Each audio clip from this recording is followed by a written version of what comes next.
US presidents and sports have always been connected. Gerald Ford played football as a University of Michigan undergrad. George H.W. Bush played in the first two College World Series. George W. Bush was part owner of the Texas Rangers baseball franchise. Barack Obama frequently played pickup basketball games with his staff, who were no doubt all terrified of accidentally hurting the then commander-in-chief during the games. Ronald Reagan even portrayed the Gipper in the football movie Knute Rockne, All-American, during his acting days. But only one US president was ever a professional athlete, albeit for a very brief time. Evidence points to Dwight D. Eisenhower having played semi-pro minor league baseball in 1911 in Junction City, Kansas. Although for much of his life this was something he chose to keep secret. Had he not, in the first few years after he did this, it would have changed the course of American history. In 1911, baseball was really coming into its own in America. Stars like Walter Johnson, Christy Mathewson, Joe not yet shoeless Jackson, and Ty Cobb, all future Hall of Famers, dominated Major League Baseball. The introduction of a livelier ball jump started offenses. Frank Schultz had 21 home runs for the Chicago Cubs in 1911, the first time anyone had hit over 20 home runs individually in a season. Schultz and Cobb won the first Most Valuable Player awards, receiving cars from Chalmers Automobiles as a reward from the sponsor. Attendance at baseball games rose across the country. Baseball had been popular since the late 19th century, but now professional teams began to pop up in every state, every city, and every town in the country. This included the state of Kansas and Junction City. The period between 1909 and 1913 was Kansas's golden age in the professional game, according to the Kansas State Historical Society. By 1910, 25 cities and towns in Kansas had at least semi-pro teams playing organized ball. This included bigger Kansas cities like Wichita and Topeka, with Class A minor league baseball teams equivalent to AAA and AA teams today. It also included smaller towns with Class D semi-pro teams equivalent to the lowest levels of the minor league today, like Abilene Clay Center, Ellsworth, and Junction City.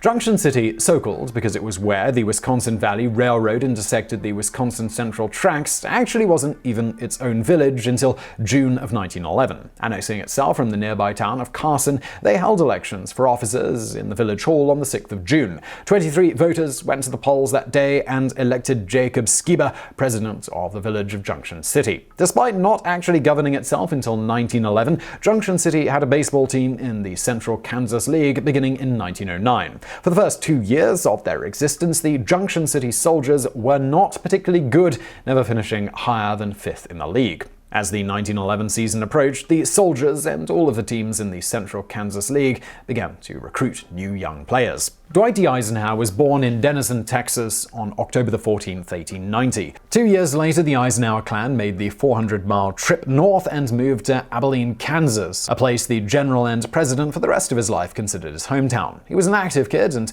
by his own admission, strove towards excellence in sports, particularly baseball and football. "I could not imagine an existence in which I was not playing one or both." When he was a boy, he fell and hurt his knee, to the point where doctors considered amputation. In his autobiography, At Ease, Stories I Tell to Friends, he recounted what he told his brother Ed when he heard the possible news. "When Ed got home, I called him and made him promise to make sure that under no circumstances would they amputate my leg. I'd rather be dead than crippled and not be able to play ball." Needless to say, years later, when the Central Kansas League came calling, Eisenhower couldn't pass up the opportunity. The Eisenhower family didn't have a lot of money, so both he and his brother Edgar had to take jobs to support themselves through school. They struck a deal not unlike the one later portrayed by the characters George and Harry Bailey in It's a Wonderful Life. Incidentally, Jimmy Stewart, who played George Bailey in real life, also became a general in the US military. The Eisenhower brothers agreed that while one of them went to school, the other would work to pay for it. The next year, they switched. According to a 1969 Time magazine article, Dwight worked at a creamery in 1909 as part of the deal. While there is no actual written documentation at the time, there is significant evidence that in 1911, at the age of 21, he found a new job 25 miles east of Abilene with the Junction City Soldiers semi-pro baseball team. The primary evidence comes from several 1945 New York Times and Associated Press articles written following Eisenhower's return from the war. After arriving home, one of the first things the now decorated general did was attend a baseball game between the New York Giants and the Boston Braves. In one of the articles, the Times quotes Mel Ott, then manager manager of the Giants and future Baseball Hall of Famer, that the general admitted that he'd done so, played pro ball under the assumed name of Wilson. In a separate story from the same game, the Times reported on a brief informal chat with the two managers, Art and Braves manager Bob Coleman and the general. This chat included an admission from the general himself that playing baseball professionally was the one secret of my life. He then went on to explain that he played in the Kansas League. When asked what position he played, Eisenhower joked, "That's my secret." There was, in fact, a Wilson who played center field for the 1911 Junction City Soldiers, at least according to the Baseball Archive Baseball Reference. This Wilson didn't play very much, only appearing in 9 games with 31 at-bats. He did have 11 hits, though, good for a .355 batting average, and was perfect in the field with 11 chances and 11 putouts for whatever that's worth. Later that month, in an interview with the Associated Press in his hometown of Abilene, Eisenhower went further. "I was a center fielder. I went into baseball deliberately to make money and with no idea to make it a career. I wanted to go to college that fall, and we didn't have much money. I took any job that offered me more money because I needed money. But I wasn't a very good center fielder, and I didn't do too well at that." In 1911, possibly during the baseball season, Eisenhower was accepted into the prestigious West Point, readying himself to be in the Army and for his illustrious future ahead. When he arrived, he immediately tried out for the JV football and baseball teams. He made both. A baseball teammate was Omar Bradley, who also went on to become a famed World War II general. It was actually Eisenhower's football career that became a lot more promising. He became a star running back on the varsity team in his sophomore year. The New York Times called him one of the most promising backs in Eastern football. Later that year, he injured his knee, derailing his football career. He didn't make the varsity baseball team at West Point. Eisenhower would later say, "Not making the baseball team at West Point was one of the greatest disappointments of my life. Maybe my greatest." So how would have any of this changed American history? I mean, he played in a few semi-professional baseball games. Big deal. Well, here's the thing. In order for one to participate in college athletics, one must be an amateur athlete, as in someone who has never made money playing sports. Playing semi-professional baseball, no matter if it was for love of the game or for financial reasons, should have disqualified Eisenhower from making the football team. Yet, he told no one of his semi-pro past. And again, so what? He'd just get kicked off the team if they found out, right?